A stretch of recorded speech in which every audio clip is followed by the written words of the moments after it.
2 வருடமா பக்கவாதத்தால 2 காலம் நடக்கலாம். 2 காலம் இயேசுவின் நாமத்திலே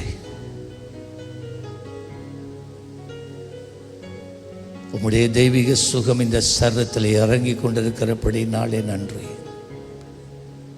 நீர் கொடுக்கிற இந்த விடுதலைக்கு நன்றி. 2 கால்களுக்குள் உம்முடைய வல்லமை கட்டந்து செல்லுகிறபடி நான் நன்றி. இந்த கால்களுக்குள்ள பலன் உண்டாவதாக. I break this yoke now.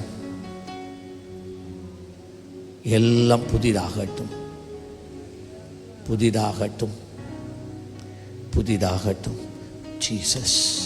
Check பண்ணுங்க காலை. சொல்லு. நல்லா இருக்குதா? லேசா இருக்கா? God bless. நல்லா இருக்கு. ஆண்டவர் ஆசீர்வதிப்பார்.